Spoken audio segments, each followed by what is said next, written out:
Back. It's been a couple weeks. We got another episode of Lounging in Lancaster. We've got John from Lombardo's coming in. Really cool stuff. Lombardo's is one of like the most historic restaurants in Lancaster, and you're part of you're the head chef, so you're creating the menu and working for a relaunch. How long have you guys been closed again? Getting close to a year. Yeah. January 6th was the date that we shut down for renovations. Gotcha. Yeah, so it's been a long time coming, but well worth the wait. Yeah. So kind of explain for a lot of people that don't know. I mean, Lombardo's is Lancaster's most historic, one of the oldest restaurants. You know, what you guys are doing with your renovations and rebuild. Like, there's a lot of cool stuff going on that not a lot of people know about. So if you can kind of walk us through from shutdown till now, like, what have you guys been doing? Yeah, so leading up to the shutdown, I've been working there for about a year.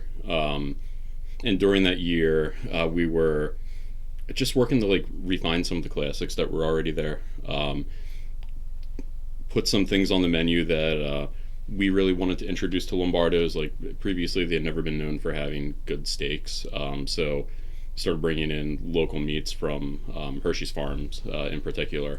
They have phenomenal tenderloin. Yeah. So trying to get that on our map, get that on people's radar, like, hey, you can come in here and get a filet and not just, a plate of spaghetti and meatballs. But with things like the spaghetti and meatballs, going to local beef to use in those. Using fresher products and all the ingredients. We switched to doing all fresh pasta, I think in August of last year. Wow. We got an extruder, so stopped buying the box stuff, doing all fresh, and it's just a better product. What type of learning curve is it for that, though? Really just trial and error in the beginning, trying to find the right hydration ratio for the pasta. So, I mean, essentially, pasta is just water and semolina.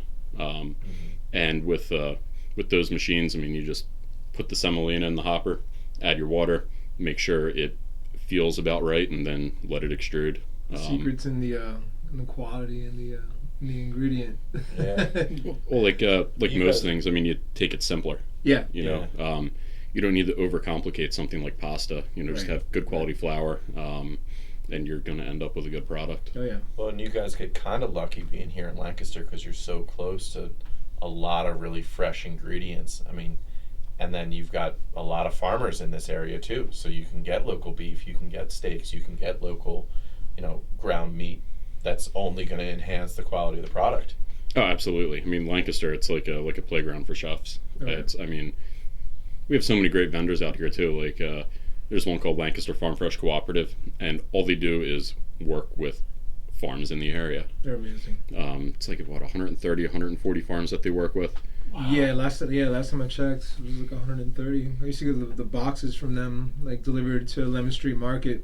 They would just, you pay like a certain fee, and they just give you a box of whatever vegetables they decide they want to put in that box for you. Yeah, and they'll give you a list of what they have, and sometimes it's not all coming from the same farm, but it's all coming from the general area. Right. And I mean, you can't beat that. Right. That's really cool. So you guys did your renovation. We got a sneak peek. It looks awesome inside. What can people expect from walking into the new Lombardo's? But hold on, before going too far, like you said, the history of it itself, like the year that it first actually started, Lombardo's. Like, let's take it just back a little bit as to how far back does this restaurant go? That way we're chronological. Yeah, we're a little chronological. Absolutely. Because you want to understand it, you know what I mean? Because it's no longer going to be like, when people think of, Lombardo's or, a couple other restaurants in the area, it's like, oh yeah, my parents love going there, right? Mm-hmm. So Lombardo's, I don't think that stigma is not going to be attached to the business itself anymore, in a way, so to speak, because I mean they've always had great quality food, but I think they're taking it to the next level to where it's going to be like swankier. Now, of course, I'll let you get into all that, but like the history of the restaurant itself, man. Okay. It's just like... So 1946 is when they started. Yeah. Wow. It was a little cafe, actually where we refer to it as the medical arts building. So right next door to Lombardo's. There's a strip with all kinds of stuff in it. It used to be right there. Right. We actually have a mural in the private dining room that has a painting of the original building there. And I believe it was 1963 that they moved to where the current location is. And Gotcha. when they did that, that's when they really started doing a lot of pastas, things like that. And that's when they became known as a pasta house. So they started off doing primarily pizzas and hadn't really delved too much into that since. So we're really excited for that.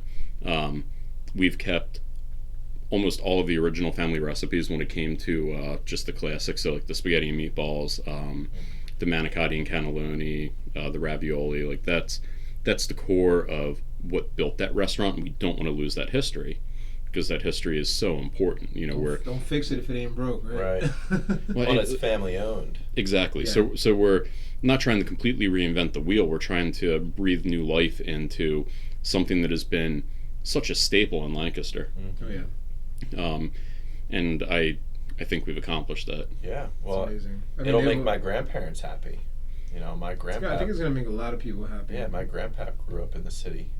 He was through the 30s and 40s. Wow. So he would have been there around the opening. Yeah. You know, he would have remembered that. I know So that'll Lombardo's be has really always cool. had a very predominant reputation, so it's exciting to see them kind of put that effort Yeah, I mean, into like breathing new life into it, like you said. yeah, I mean, they've always been the staple for Italian food in Lancaster. Right. I mean, they really introduced Italian food to Lancaster. I mean, they introduced pizza to the area. So Good we're- pizza. Oh yeah, Yeah. and we're excited to bring pizza back. That's awesome. Yeah. That's really cool. Yeah, so you guys went and got pizza ovens and all that stuff.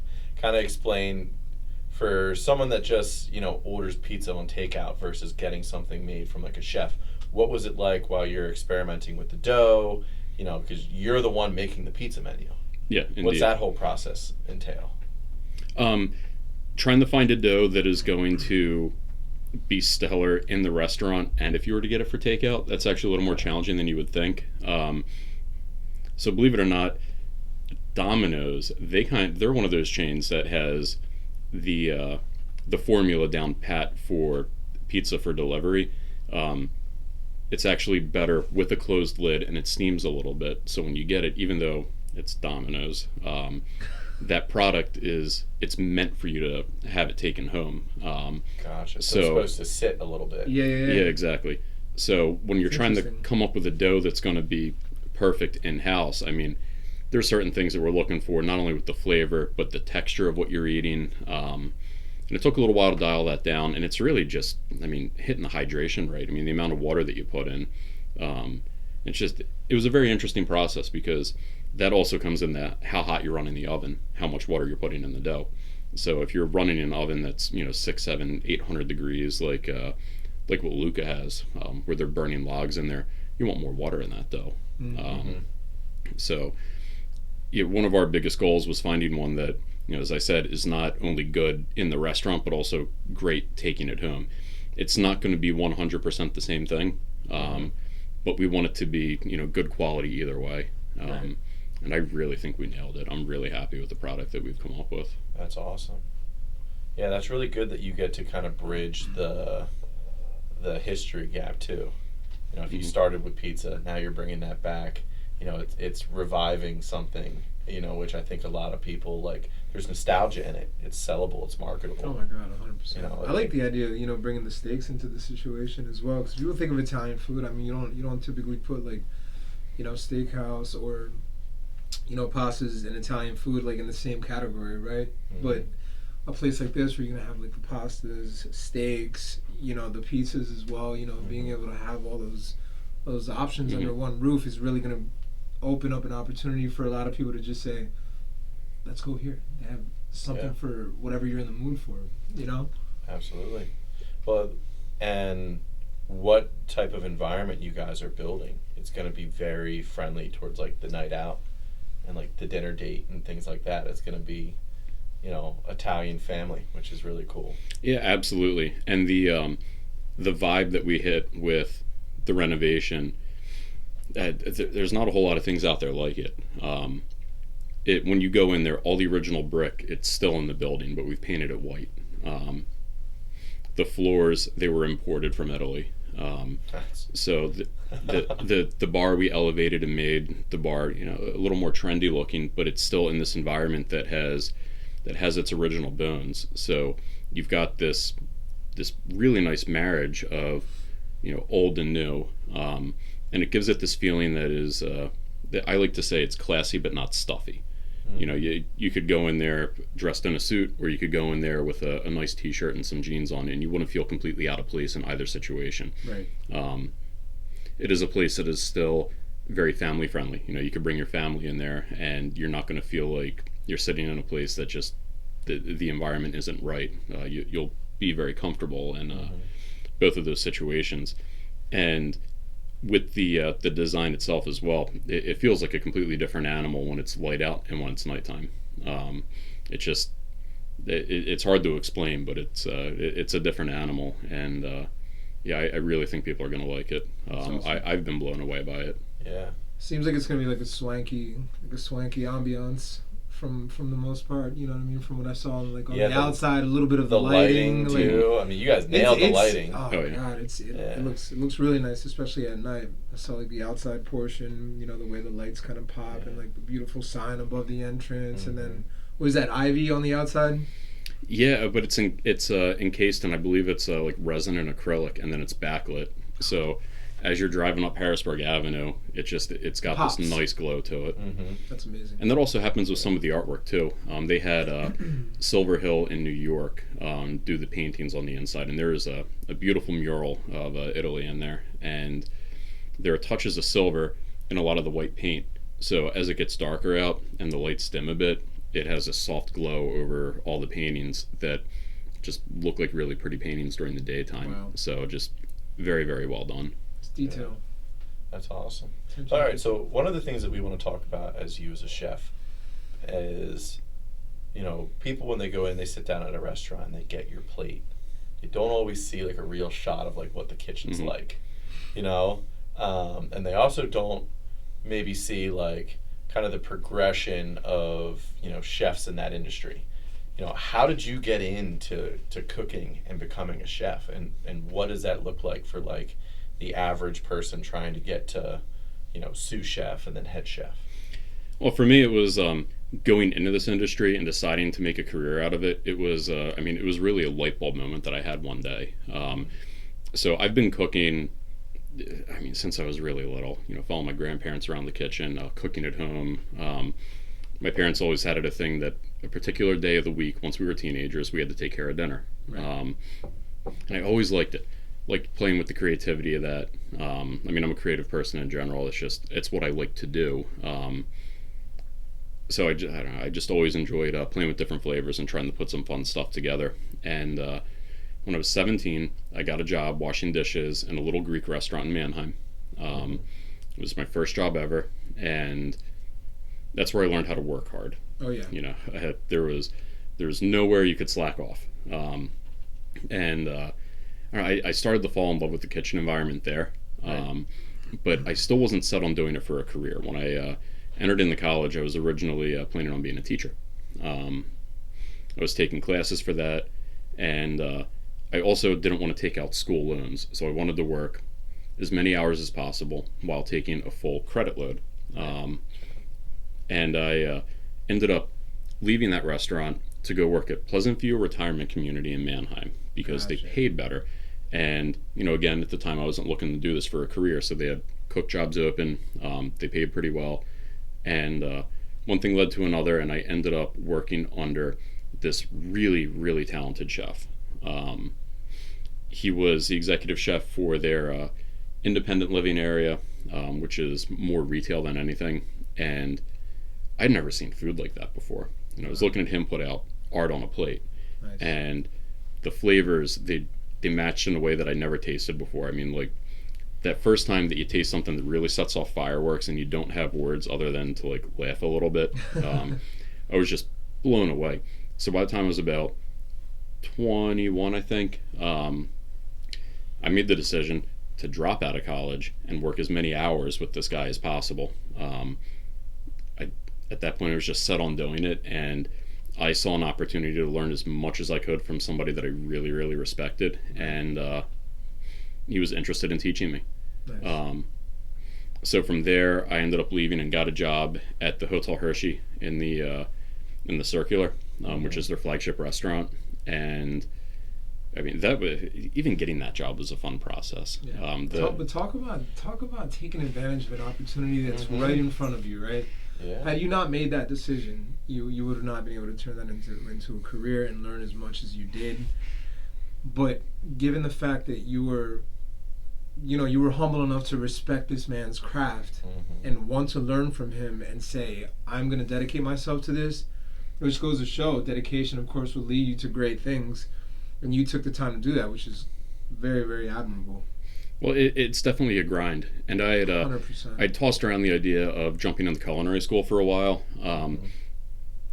But he even advised me to just work with him and get good jobs in good places. And that's awesome. A lot of people don't understand that with the restaurant industry, man. And we I've talk been about that in the restaurant mentorship. industry for almost 20 years. You know what I mean? And that's just how it is. You're putting the back of the house in front of the house. There's people that go from front of the house to the back of the house, and you get these opportunities to be creative and work with some amazing people and put out some awesome product, and you can become really a Swiss create. Army knife. Yeah. You become adaptable. But what's nice about hearing that is that, I talk about like finding a mentor, finding a guru, finding somebody that that like You knows said that more, before. that I think knows last talk we did. that knows a little bit more than you in the same industry that you're passionate about. And it's like, if they see that you're willing to learn from them they'll and teach you you. also show them the respect, it's like that door's going to open up as quick as it can. And open others. Right. well, it builds connections as well. Yeah. Which in this industry, I mean, it's huge. If you know people, they'll recommend you places. They'll tell you places that have jobs open. And I mean, in the beginning, it's like to find your niche. It's really just trying to get as much experience as possible, and it also helps you mature in your craft as well. Yeah, I mean, working at the hotel was a ton of fun. Nice. The second half of my interview there, like the first portion was just sitting down and talking to somebody. The second half, they asked me to go in and do a cooking test, and when I showed up, it was like Chopped. They had one of those tall baker's carts with a bunch of random ingredients on it, and my task was to do a 3-course dinner in 4 hours for a panel of chefs there. I think I pumped out 4 courses in around 2 hours. Talk about pressure. Yeah.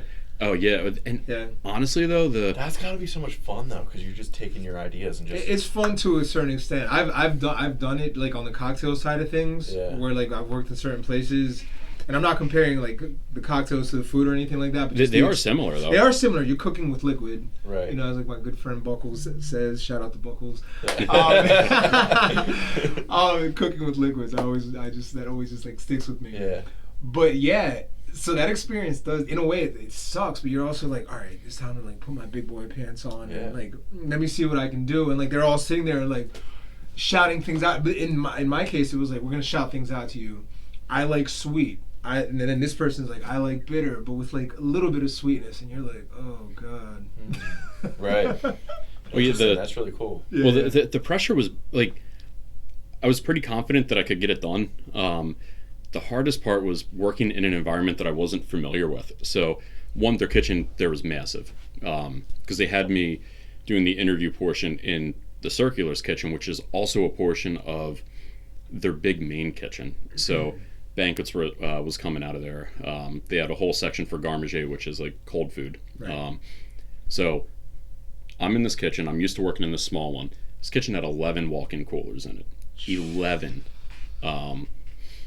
So the hardest part, more than anything, was figuring out like, where do I get butter if I need it? Right. Where am I going to find some wine? So I spent probably half of it just walking around asking people, "Hey, where can I find this?" Because they gave you some ingredients to work with, but basic things like butter, oil, and all that, they didn't have that on that cart. You just had to kind of go find it, right. And that was the most stressful part.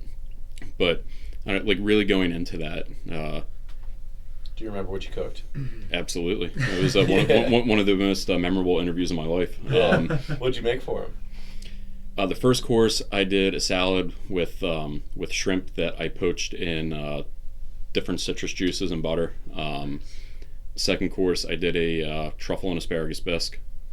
Stomach's growling. It was good. First it was the pizzas and the steaks. Now we're talking about like his 3-course meal, and I'm like, all right. Yeah, I'm ready for my 4th meal of the day. The one after that, I took a bit of a risk. They had this bacon called Benton's bacon, which is what David Chang uses. It is an unbelievable aged bacon. The flavor is not like anything you've ever eaten before. You could have that on a plate and be satisfied with it as a meal. I'd never seen it before. It looked really good, so I did a bacon crusted salmon. So I pressed some bacon onto this piece of salmon and let the fat render out as it was searing. What did I serve that with? I made a risotto out of grano. It was a grain I'd never seen before, but risotto is a process and not just a dish. So I see a grain, I figure, I can make risotto out of this. I don't know what this stuff is, but why don't I give it a shot? Absolutely. So I took a little bit of risk there, but it came out delicious. Amazing. And then after that, I did a mushroom stuffed airline chicken breast. So airline chicken is the one that still has the drumstick on it and a piece of skin. Yep. So I ground up some mushrooms, hit them with some cream and Boursin cheese, which is an herb goat cheese. Turned that into a stuffing, and I think I served that with like potatoes and asparagus. That's amazing. But yeah, I mean, the interview itself went well. Because, I mean, you go in and you're nervous, and no matter how confident you go into things, you start to get that bit of anxiety. Oh, yeah. And I had to change that from, thinking like, oh, I can do this, to all of a sudden you have this overwhelming, am I going to be able to do this? And I had to turn that into, I have to do this. Right. Determination, man. I love that. Yeah, so I just had the truck throw it, and I'm handing the plates out, and I will never forget putting the bacon crusted salmon down, which is not something that anybody ever does. Right. And hearing the one chef go, bacon crusted salmon, and I'm thinking right there, like, I just lost a job by taking this risk. Right. But as they were reviewing it with me in the office after, they're like, that was one of the best things we've ever eaten in one of these interviews. Like, we're so glad you did that, and we like the fact that you hadn't ever heard of grano before and tried to use it. So that's kind of what we're looking for. Amazing. Were they sitting there the whole time that you were doing the meal, or did they like take a break, come back, like, hey, we'll be back at 3, this better be done? Well, they gave me the time frame to get it done, and I had to go find someone when I was finished with it, because Gotcha. I got done early, and I didn't want to start something else because I already did a little extra, and I didn't want to go down that rabbit hole and potentially screw myself. I was like, all right, this is what I'm doing. I just want to do it well. Right. They were actually in the butcher shop around this butcher's block, all of them just sitting there. So I was bringing them out course by course, and they were just stone faced for most of it. So I couldn't tell if they liked anything. You're like, that was good. It's not asked, and that's how it is in shop. Like, they're sitting there just watching every single thing that you do and talking amongst each other. Like, okay, now he's grabbing this. Like, why do you think he's grabbing that? Like, what's he gonna do with that? I was wondering if like that's what the experience was like, because that would have been a living hell. Oh yeah, I'm over on the line, like working on the next thing, like peeking in, trying to see what they're thinking. And I couldn't tell. I'm just watching them take a bite of something. I'm like, I don't know. Didn't find out anything until it was done and I was cleaned up. Yo, but you did it, man. You did it. It was fun. fun. You pulled it together right away, man, and just That's awesome. execute, man. One of my Shifting the mind. One of my favorite Disney movies was Eddie's $1 Million Cook-Off, and I've always wished I was in like a cook-off competition like that because of that. That's awesome. That's exactly what that reminded me of. I don't know if you guys know the movie. I've never seen that movie, but it's a good movie. But maybe I'll check it out. It's a good. It's like an old school like I don't know. You're like 10 or 11 years old Disney movie. All right, so 21-year-old Disney movie. All right. Yeah. You say old school, I'm thinking like, Pinocchio. No. But yeah, no, it was fun. It's something I'll never forget. Just that combination of the excitement and the stress, and at that point too, having not gone to culinary school, you have it hanging over your head the whole time. Like, am I cut out for this job? Because you're at this place that there's 60 people walking around in chef coats, and most of them went to like the Culinary Institute of America or Johnson and Wales. Right. And here I am, just this guy who was cooking in a retirement community under some dude that I thought was really talented. Which is the best experience that you could possibly have, because there's no culinary school that's going to show you, or bartending school that's going to show you what it's like to actually be in the position to where you have to actually pull things together and execute. You know what I mean? Somebody tells me they went to bartending school, I'm like, that was dumb. Why? because you're never going to be able to learn what it's like to have to deal with the repetition of actually creating things, like from a chef's perspective, from anybody that has to create anything, a baker. Unless you're in that position and you have to put these things out in a timely manner for the public and get actual feedback, From an outsider looking in to your industry, I feel like it's very rare that you have a perfect scenario nightly and the public expects a perfect dish every time. You know what I mean? Yeah, absolutely. I mean, you might not have you might have someone call out sick. You might be like Oh my God. missing an ingredient, or like you don't even realize. Let's just that, say like, there's always the something. electric's going Oh, yeah. bad. There's or, like, always there's something. that's going wrong. There's that, always like, something. And the there's front gonna of be the nothing house, that the school's gonna be able to like prepare you for, like, yeah, you better get this dish done right. Absolutely. Back of the house is missing something. The front of the house pays for it. Front of the house is missing something, or someone. Back of the house pays for it. Because if you're down a server, and these guys are putting quality food out, and that food isn't being ran in a timely manner, every second that passes when that food was already put up, the quality of that food depreciates. Do you understand? So then they might have put their all into it, but if it didn't get to the table at the time that it was supposed to get to the table, it might not be, the quality that it should have been maybe 2 or 3 minutes prior. Because they're down servers. Right. Because they had nobody to run the food. Because there was no hostess, and the one server had to answer the phone. You know what I mean? The food runner had to bus a table because there's no busser. You know what I mean? So, or same like in the back of the, in the back of the house, the salad person didn't come in. Exactly. So now, like, the fry person or the pizza maker has to, like, do the job of 2 people. So it's there's always something. That's why Absolutely. being kinder to the staff at restaurants. Yo, is something seriously, that we be promote. kind. Like, just be a lot kinder. It's never like my a God. perfect scenario. Yeah, and this is from an outsider kind of looking in and hearing stories. Yeah, but you partake in the industry. You know what I mean. You frequently visit different places. You like to have the nice experience. You like to support local. It doesn't matter where you are, whether it's fine dining or just casual. You like to have a nice experience, and you're very grateful and appreciative. And I've always noticed that about you every time we've gone anywhere. But it doesn't take much to do that. There's a lot that goes into this industry. There's a lot of hard work and sweat and stress and long hours and stressful situations just to make sure that we, guys like this, myself or just anybody in the industry has to go through to make sure that it's not just a meal, it's a dining experience, Well, there's a lot of stress that goes on each plate. It's like, as you were saying, that not just be kinder, but if you enjoyed something, tell the server to tell the cooks. Because 100%. If they don't know, well, and that's all you want to hear. Right. They're in the kitchen. Nothing feels better than having somebody come back and say, hey, they love the food. Yeah. That's all you want to, because that's why you're there. You're there to make good food. You don't go into a kitchen if that's not your goal. And just wait for the shift to be done. Like, oh, that was great. You know what I mean? You want that feedback too, and it's encouraging. Well, make sure even if you're having a bad day, even if you're having one of those days where, like you were saying, maybe the salad person called out or the dishwasher called off, or you're down some bussers and things are just really hectic, you're going to get some light and have a little bit of a smile put on your face by hearing that somebody liked what you put out. Absolutely. Yeah, it's important. It's nice to verbalize that too. I mean, reviews are nice and things like that, but I think and if there are servers out there that are listening right now, if you do ask your table, how was everything tonight, and they give you like the spectacular like compliment about the food, like take your time, go to the chef, express that sentiment, because that does make a difference. The same in the cocktail game. Like if you make a good cocktail, you make a good entree, and you ask your service like, hey, how did they like the meal? And they come back with that, with that positive feedback, it automatically gives you like, heck yeah. Because I actually took my time to do your that. job better the next time, Yeah, and I mean, not only the positive, but you want to hear some of the feedback that's not great. Right. It never feels good. Right. But it's really important to hear that in the then and there.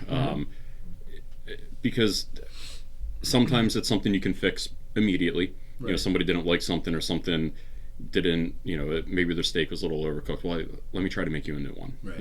Sorry about that. Right. But also, especially in this, like, you never stop learning. Never. And if you're striving to be the best that you can be, you have to hear what wasn't the best. Right. Maybe somebody found something that was a little bit too salty, and your palate didn't think it was. Some people just brush it off like, they don't know what they're talking about. I think it's perfect, but I don't know. It's worth revisiting. Yeah. Go check it out. Yeah. Have you ever seen? I think it's on Vice with Action Bronson, where he goes around and does like the food reviews. Yeah. And he's with a chef. Yeah. And the one chef was kind of saying that, like, if somebody takes a bite and I know that they know food and all they say is like, that was good, he's like, that's not really great for me. He's like, I kind of want to know, like, what you thought about it, and if you didn't like it, like, what is something that you might have tweaked. Right. Or why was it just good? Yeah. You know, what's holding that back from being great? Right. Mm-hmm. Right. Because if you want to be great, like, you need to know those things. You don't grow without tripping a little bit. Yeah, and I feel like in the food, like what you said, you never stop learning. It's like, God, especially in the food and beverage industry, you will never ever stop learning. I mean, there's always going to be different. You want to try to recreate things. You want to try to utilize certain ingredients that you never have before. If you never delved into Asian cuisine and you want to run like an Asian special over the weekend, or just different things that you could do with the pasta world itself is just an entirely different animal, especially, there's so many different types of variations of pasta, and plus like the sauces, what you can do with the meats, and like how much water. Oh my goodness, man. Well, not only that, but just the different pasta shapes. It's not just how it looks, right? So one of the things that we're doing with the menu is composing most of the pasta dishes. Instead of just pick a pasta, pick your sauce, we're putting everything together. Yeah. Because certain things lend themselves to different pasta shapes because there's texture there. Oh, that's another thing, like bucatini pasta. Or like gemelli is one of my favorites. Looks like two bucatinis almost twisted up and they're shorter. And it retains a lot more of the flavor as well, as opposed to like. Well, it feels spaghetti. different in the mouth too. Exactly. Spaghetti itself is different texture. It kind of plays with the food a little differently. Exactly. So I mean, it's science. A great example is somebody's favorite pasta might be capellini, but I want to put pappardelle on with the bolognese because it's a much heartier noodle, and when you have a very hearty sauce, you're going to get a wildly different experience with a thicker pasta.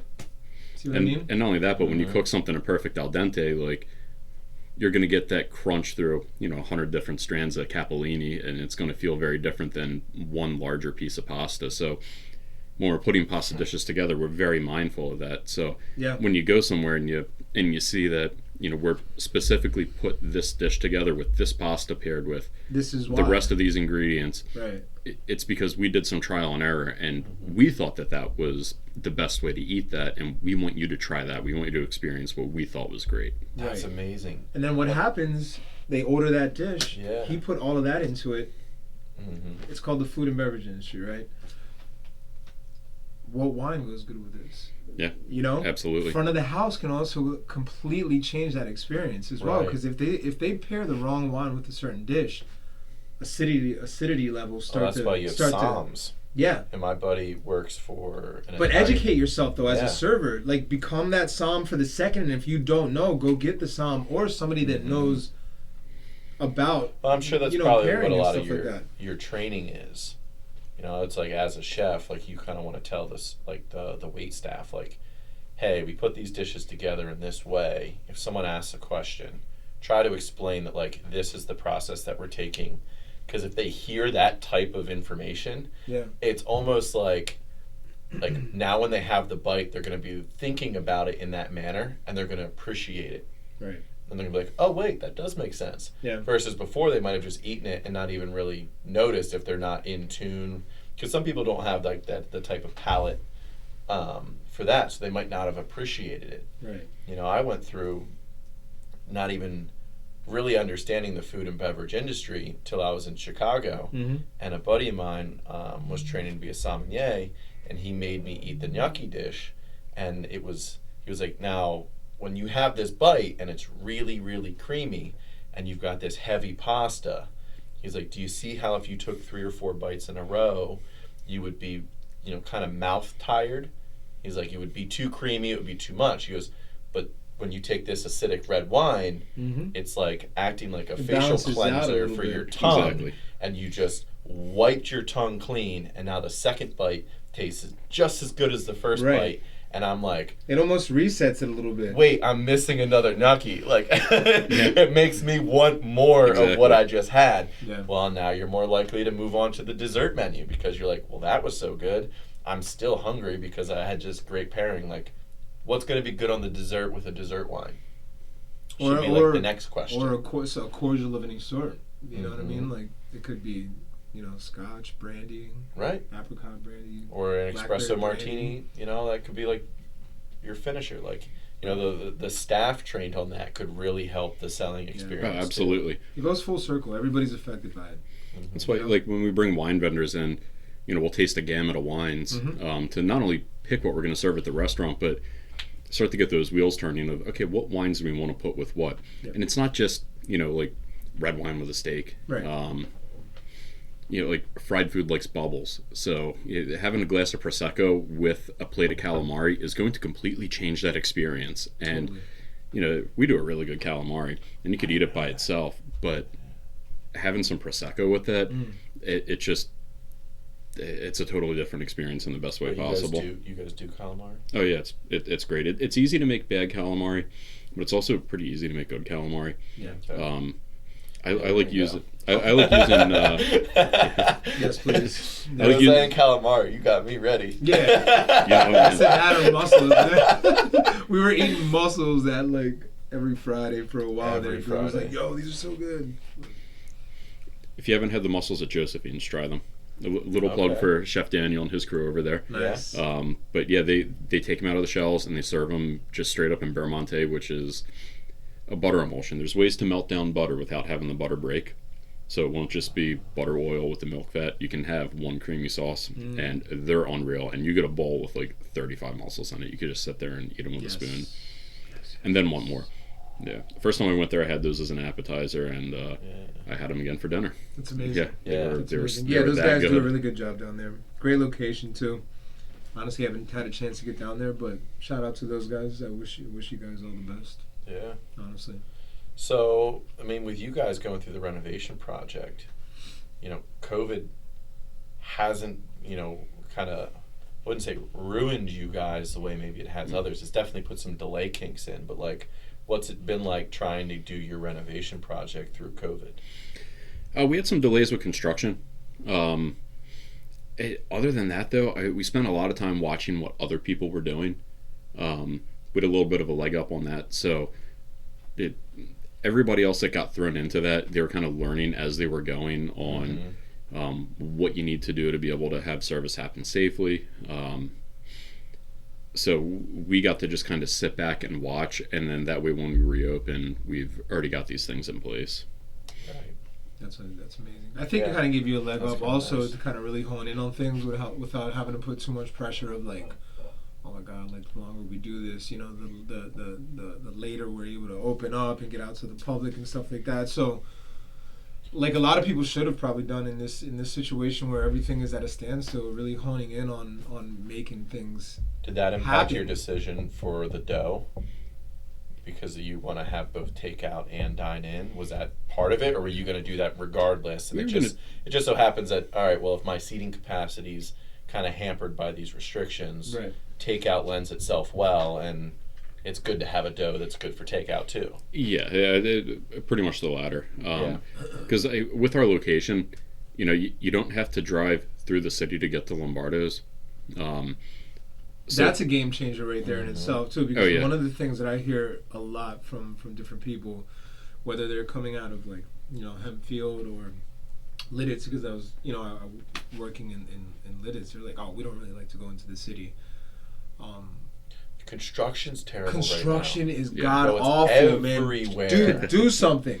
It's everywhere. Yes, it's everywhere. Driving down Prince Street is a nightmare, man. Like, It'll be good once it's finished up. sure, But like 2025. right now, 2025 is gonna be a good year. yeah. Yeah.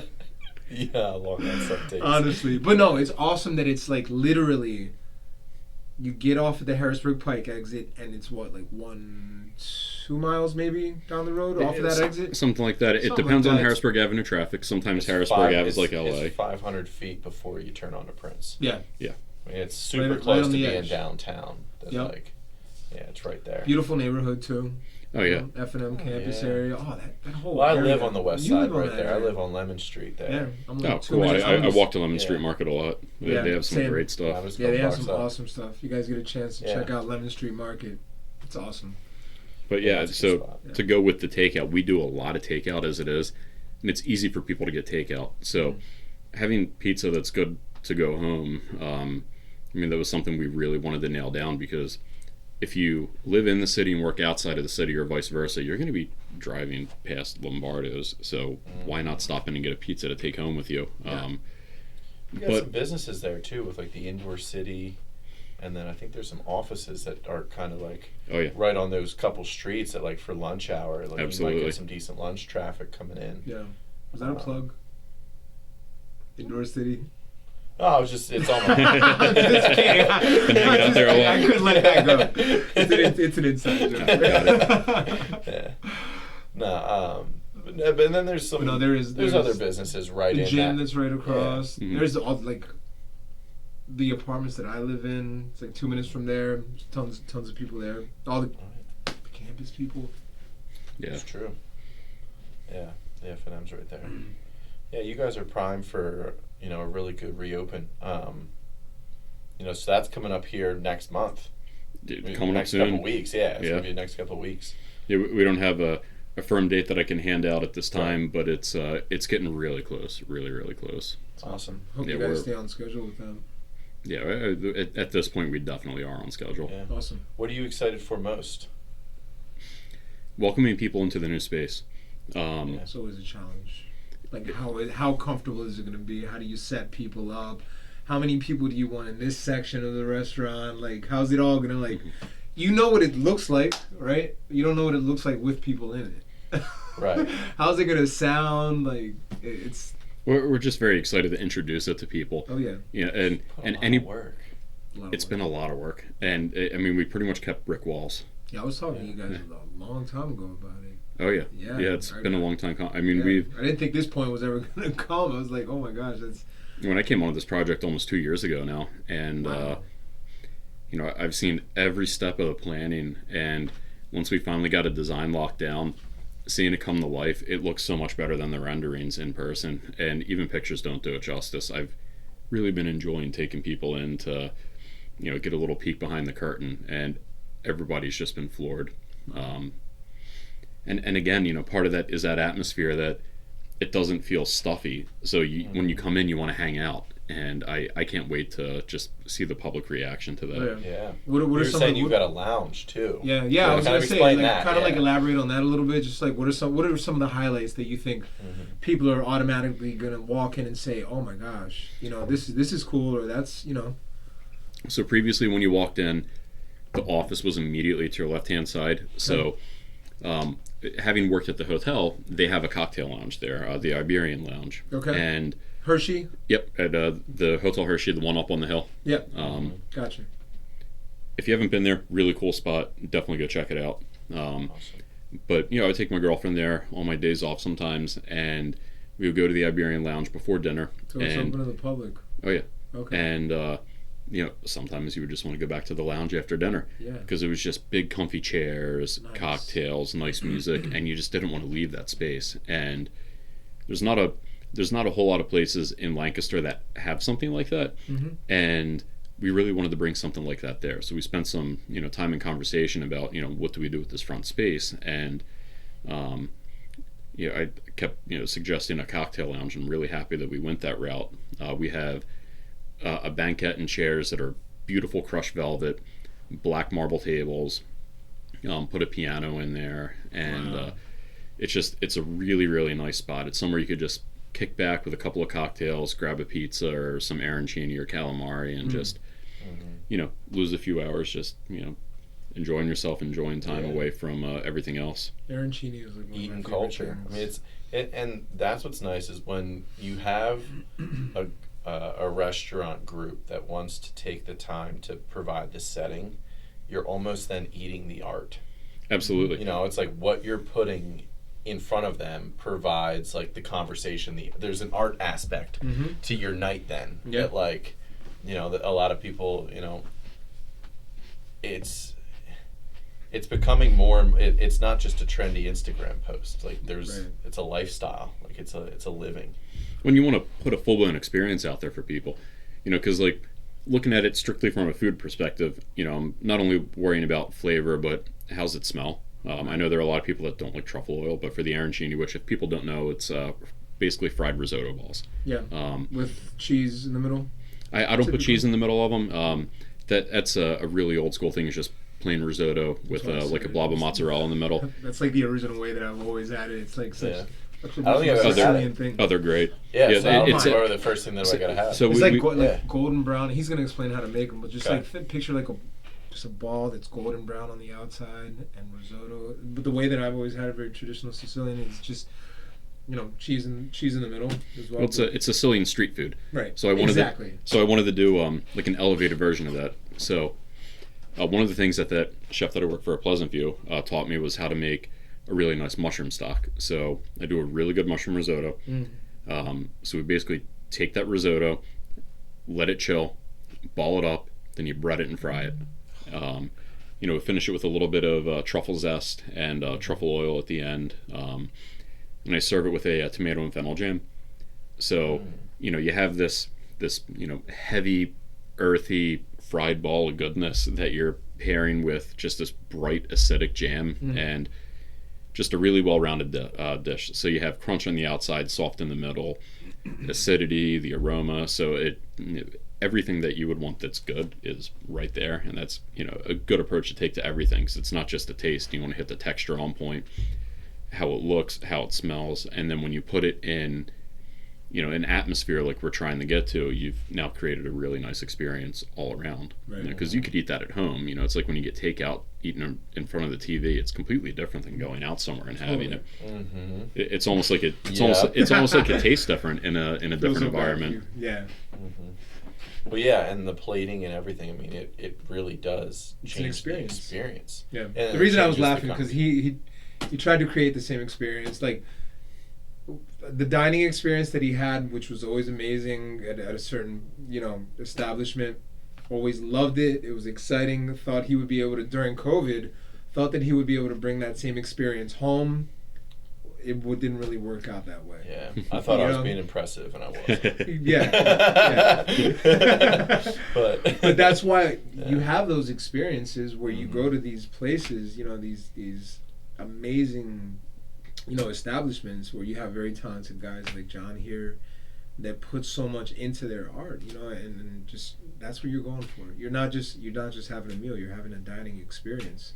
Yeah, it's thoughtfulness too. I mean, it's the entire process. It's taking, you know, it's taking the consumer and putting their needs like at the front of every aspect of the experience. Right. You know, and it's like that type of thoughtfulness when you can provide like top of everything. You know, it really does make you feel welcome. You know. Oh, absolutely, and that's been one of the you know, and talking about, you know, customers and trying to meet all their needs. That's, you know, one of the biggest reasons that we're keeping the classic recipes from 1946 around. You know, when it comes to, you know, even the meatballs, because we're not changing everything for a very specific reason. You know, there are people that have grown up eating at Lombardo's, and we want to introduce them to some new things. You know, like saying the arancini, the way that we're doing the calamari now, some of the pasta dishes, and we want them to be able to order the spaghetti and meatballs or the manicotti. Right. And because they've loved that restaurant and since 1946. and There's a reason you've been yeah. here since 1946. But not only that, but flash back to 20 years ago and remember, like, man, that's the way that I like it. That's why, you know, I've, you know, always gotten this dish, and because it brings back memories. Yeah. Well, so It's they really ask cool. you, like, where is a good place for Italian food? Which there's not a ton. Right. To be honest with you, I've always had like a complicated time answering that question, you know. But Lombardo's has always been a staple, and I think, keeping some of those old dishes like you said, and then also adding like the new flair into it is really gonna broaden the spectrum for everyone. Oh, absolutely. And I mean, it's classic Italian American food. My grandparents on my dad's side Italian American, and the way that the meatballs at Lombardo's were, or still are, very similar to what my grandpa would make. And it just, like, for me, that brings back memories too. And it is a very different style of food, but it's probably what people are most familiar with when they think Italian food. For sure. Yeah. So why not keep the classics? Yeah, and do it the way that they did it. Like to say their meatballs are similar to what my grandfather made. A lot goes into a meatball. A lot, but also not too much either. Right. Like good ingredients and make it right. You don't have to overcomplicate it. And you're just going to end up with a great product that you're going to want to go back for time and time again. Yeah, definitely. Yeah, that's awesome. All right, so when we were talking last, we kind of talked a little bit about the fact that like you enjoy training too. So as a chef, I also wanted to get into this conversation with you. There's a couple different ways that you probably view food. Like you view food for like if you're cooking at home just regularly. You view food. Wow. View food. View food. It's syllables right there. As a business, and then also for training purposes. So like, is there much difference between, doing something as the business and then doing something for yourself? Or do you try to like meld those two? Like I guess what I'm asking you is like, if you're to cook for yourself, how much different is that versus cooking for like a menu? Well, when it comes to cooking for a menu, one thing that you have to take into consideration is what does the public want?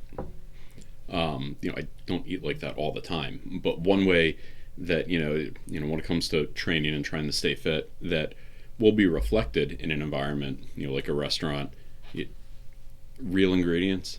If your body knows what to do with something, you're going to feel better. Like to go back to, getting a pizza from somewhere like Domino's versus one from us, we're making a great dough with really good quality ingredients. We're using quality tomatoes, good quality cheese. You're not going to feel like a bloated mess after eating one of our pizzas versus, getting like a fast food style pizza. So, Gotcha. Yeah. So not as much trans fat. Or like even with the pasta, using good quality semolina and water versus something being over processed, you're gonna actually feel good after eating a bowl of spaghetti. Going somewhere that we're making it there in house versus just buying a box of pasta and a jar of Prego. Right. Now, when you go shop for yourself, do you typically go to like a Lemon Street market? Like, where do you buy your ingredients? I go to Wegmans a lot. They buy a lot from Lancaster Farm Fresh. Yeah. So when you go in their organic section, some of it's just repackaged stuff that's locally available. We'll go to Whole Foods for some things. And I mean, some things just, going around the corner to a Wise is fine. Right. But, like for quality ingredients, man, I can't say enough about going to Wegmans. It's just great stuff. That's my go-to. Yeah, their produce section. It's always super fresh. Oh, and they have really good seafood. Whole Foods has fantastic seafood as well. Amazing seafood. Yeah, their meat section's pretty good too. Oh yeah. Quality stuff. I eat a lot of fish, so I mean, go in the Whole Foods. I mean, I've not been disappointed with their scallops yet. I like that they use people in the area, farmers and places like that. Locally sourced stuff, like you said. Some of their repackaged organic stuff. Well, and again, that's so important because one thing that comes to the restaurant versus what I like to buy, right? The less distance something has had to travel, the better it's going to be because they don't have to treat it very much. Right. The ingredient is tomato, not tomato and 6 other things. Exactly. Gotcha. Exactly. What's your favorite thing to make? Oh man, that's a loaded question. One of your go-tos. Well, it's changed a lot over the years, right? Yeah. So like my philosophy of cooking has changed a lot over the years as you grow and mature, and when you start to play with different things, it changes a lot too. So, working somewhere like the hotel, there was a lot of like classic French going on there, so I was really into that for a while. And if you would have asked me this question 6-7 years ago, I probably would have said like, pates and terrines. But right now, I mean, I've been having so much fun just playing with pizza. Yeah. Honestly, it's just It all depends. It's like what that, you're man. in, yeah. It's where you're in. Because I was doing work with Barbara. Shout out to Barbara and Cedric and Estelle. I love those guys. And for a while there, I was like, oh my god, patin croûte, fragua. Like this is amazing. Like, it's all buttery goodness. Yeah. Right? Oh yeah, well that's what makes French food good. Exactly. A third of it's butter. Exactly. But you can't beat it. Right, you can't beat it at all. But then you get into like a different environment, like you said. It's probably do the same thing with your drinks though too. Oh, totally. Yeah. It depends the ambiance and the place that you're in, because I've worked in places, in Philly, that were like craft cocktail bars, or craft cocktail bars that Yeah. Thank you. That kind of like catered towards, and it also depends on the demographic as well. Like, are you in Northern Liberties? Northern Liberties is going to be a little more high end, business people, young professionals. You go to South Philly, and I'm not just talking about Philadelphia itself. It could be anywhere. Chicago, Houston, Austin, Manhattan, Queens. It all kind of depends where you're at. You could still be a craft cocktail bar, but also who are you really, who's in the area and who's going to take a liking to all of this stuff like that. So you kind of try to accommodate and customize it as well. And the same thing with food. What's going to bring people in. Yeah, well, and as you were saying too, like the environment that you work in will change what you're into at the time. Totally. So working at Lombardo's, I'm working with primarily pasta here, and for me, what really got me into this line of work, like, before I decided to do this as a career, I was really into like music and painting in my downtime, and seeing food that was that gorgeous on a plate. I really wanted to nail the plating, and that was my favorite thing. It's important. It's difficult to do that with pasta. So what other avenues in pasta is making it art versus just the way that it looks? Like if you try to overcomplicate a plate of pasta, it's not going to look right. You need to have that rustic vibe when you're looking at a bowl of pasta. So that's when you start to get into the different pasta shapes and the textures, because it might not just be the visual appeal of that dish, but how does it feel when you're eating it? Right. Like what else is there other than the taste? Like when I would be doing a particular like halibut or golden tile dish or a rack of lamb, there's so many different things you can do to make that plate look like something that should be hung on a wall. Right. Tricky to do that with pasta. Because you don't want to take too much away from the actual dish either. Exactly. You can overcomplicate I want to know that it. that's arrachidete or ravioli. You don't want to throw a whole bunch of shit on it. Would the dimensions of the plate change it? Maybe. Oh, totally. Yeah, absolutely. I mean, you don't all glassware, food and drink. Well, and that's something that's changed over the years too with what people like. I like having a larger plate to keep things looking clean. But there was one point where it was make the plate smaller so it looks like it's a huge amount of food. So there's some differences there. But like I was saying with the different textures and stuff, like the visual appeal of one of those French dishes to complement the taste is huge. So I've currently really been dabbling with what textures are there that are going to complement the taste of this pasta, and it's been like that's what I've been really into lately, because that's what I'm doing right now, and I'm really trying to perfect that part of my craft. Yeah, it's amazing. It's awesome to hear you speak on that, because not everybody if you just go to your job, you don't always get the passion. The food and beverage industry is so amazing, man. It really is. It's artistic. It's for the creatives. Anybody that's in the food and beverage industry, I know you know what I'm talking about. Like, it's for the creatives, and people that have that passion. There's always a challenge. The past 2 years, I've always loved tequila. To be honest with you, like I always have loved tequila, but like past 2 years, like you were saying. Always loved whiskeys as well, brand ambassador for Maker's Mark itself. I've always been into whiskey, and then sometimes, and it's like, oh, hold on a second, I'm more into tequilas and mezcals right now, and that is my shit, and I love it, and I like doing different things with it, and I like to, what can I add to this, or what sort of syrup can I make, or acidic balance can I create to make this smokiness from the mezcal pop, but not let the mezcal take over the entire drink? You know what I mean? There's a science to all of it. You know. Absolutely. Yeah. The way Lancaster has changed has kind of allowed for that creative life too. I feel like, to a degree, Lancaster's gotten from what it was 20, 30 years ago till now. I mean, you've seen a big population boom, Mm-hmm. which has changed the downtown restaurant scene. Right. Which it's like, I think people are going to be really, really pleasantly surprised by the new, opening that you guys are doing. Like, that's going to be another spot for people that they're going to talk about this place. Oh, absolutely, and we're so excited about that. I mean, in my opinion, I think the food renaissance in Lancaster really started with John J. Jeffries. Shout out to Chef Kavanaugh and his crew. They do a great job. Yeah, those guys are awesome.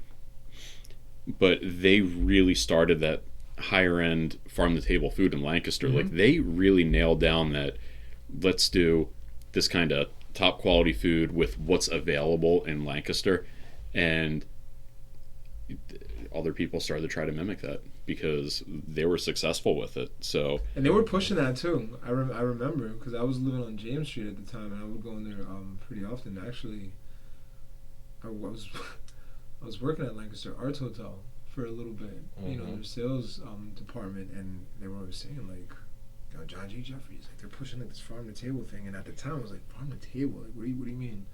It wasn't like that talked about as it is now. Now everybody's like, well, we get our garnishes from Central Market, and then like everything else comes from like Cisco. Mm-hmm. It's like you can't just like say that. Yeah. Do you understand? But like they were truly like the innovators for bringing that. Oh, they really embrace it. 100%. And wouldn't the price be cheaper? For like farm to table? Yeah. Like, wouldn't it make more sense to go to your local farmer and be like, oh yeah, for the product? I mean, yeah, doesn't it make making pasta in house is more cost effective on our end than buying it. Totally. However, there's also labor involved in it, so that doesn't necessarily mean it's a cheaper product for the customer, because now instead of just getting on my computer and ordering a high-end pasta, someone's got to take the time out of their day to make it. Right. Okay. A little more involved. Right. Well, I was just speaking, I only know kind of somewhat the beef industry because my brother raises steers. So, like, if he sells, the average steer at market for 68 cents a pound, what you're buying at the grocery store is usually like $3.25 to like $3.75. You know what I mean? Per pound. Oh my God. So it's like what he's actually getting paid as the farmer. It's like versus what they're selling in the store. There's a huge price gap between there that like a restaurant could go in and be like, hey, we're gonna run through a lot of beef. Like, can I have those 6, steers? Right. And as long as you can find someone that's got a butcher license, it's like he would love to be able to take, almost like low end ground beef price for the whole cow, and it's like you're getting almost what's like $32 a pound steaks because you're getting high end beef coming from the farmer for like $4 or $5 a pound. Yeah. When you get much better quality too. Right. I mean, they're. That's what I was kind of saying. It's like because Jeff got his beef graded, and it was like, this should sell for about $30 a pound if you were to sell this. I remember. Cut of steak. I remember when you guys were talking about that first. Shout out to Jeff, by the way, man. Like that is one of like the hardest working guys I know. Like, shout out to you, Jeff. So like to see that sell for 68 cents because they buy the whole cow, it's like, wow. Yeah. Money left on the table, but like if you don't have the butcher license or like the FDA stamp, right? That's what, like, you can't just go sell that beef to end up with consumer, but you know what I mean? Oh yeah, well, and not only that, but when you have something like that that's smaller, I mean, the animal has lived a better life, and that's completely reflected in what you're getting that goes on the plate. I mean, when you're ordering something from a huge company that is graded as prime, I've gotten stuff nowhere near that price from like Hershey Farms that they're saying is like choice, and it's looking better than the prime from Rastelli. I mean, it's unbelievable what kind of a difference that makes, and that's something that's really important to me. Like, I love animals, so I don't want to buy anything that's been treated poorly. Right. But again, it's very reflective in the end product that you get as well. Right. There was a study, I think it's done, it's like the quality of life that a steer has, when you provide it like a stress-free environment, the beef is more tender because you don't have any muscle tension. Right. You know what I mean? So it's like all that goes into the meat. It goes the fear, the how stress. they feel. It's like I mean, think about how you physically feel when you're under stress versus when you're relaxed. Sluggish. Right. You don't feel good. You're kind of like somber. Yeah. So like small farms, like that's what Jeff was saying, was like some of their beef is graded like some of the highest that you could get because like they pretty much grew up stress-free, just hanging out at the chilling. Farm. Like right over there in Mountville, like, just chilling for a while. Be over here when you're ready. Sorry, to all the vegans out there. Oh my God. It's all good. We're not trying to joke about it, but no, we're just talking about quality. Yeah, well, we a little bit. But I mean, again, it's totally reflected in there. I mean, it is. It's unbelievable. It is. Like you go to the grocery store and you buy that big pack of gigantic chicken breasts versus, what you can buy, local. I mean, oh my God, the local stuff, it's night and day. You don't need to do anything to it, just salt and pepper. You buy that big pack of chicken from, your average grocery store, like the Purdue stuff, you have to marinate it and all kinds of stuff to make it worth anything. Marinate for like a day, and it's like, all right, I think I'm ready to eat it now. No, just some salt. Yeah, true. Yeah, it's very true. Amazing. Yeah. Awesome. Well, thanks for coming on, man. Really appreciate you coming in. I'm excited for people to see this new place. I'm really excited for it too. Because there's there's nothing quite like it in the city. Stay tuned. Lombardos, Harrisburg Pike. Yeah. Do you guys have Instagram? John Marconi. We do, but it hasn't really launched too much yet. But that is something we will be keeping on. There's things to look out for. But at least something that we can tell people, like, if they want to know when you guys set an official date, where should they pay attention? Keep an eye in a lot of the local publications. We've been doing a lot of marketing, and our website should be launching pretty soon. Very cool. Okay, cool. And we'll be sure to blast that out. We'll blast it too, for sure. Cool. 100%. Just to let everybody know, because I think it's one of those things where, show love. People are going to be blown away. Show love, get blown away. The piano in there, showing up for some some calamari, some rosé, a little prosecco. Arancini. Indeed. Look forward to seeing you there. Can't wait. I'm not even going to try to pronounce that word. Come on. Just do it. Once for me, please. One time for me. All right, we're going to go there. We're going to go there for the arancini. Yeah, shout out to Lombardos. Shout out to John Marconi. Super exciting things happening in Lancaster, right off of Harrisburg Pike. Almost at the corner of Harrisburg Pike and Prince Street. So directly across from the Heart Group in the Y. Exactly. Perfect. Cheers, man. Thank you. Yeah, thank you. Thanks for having me on. Salud.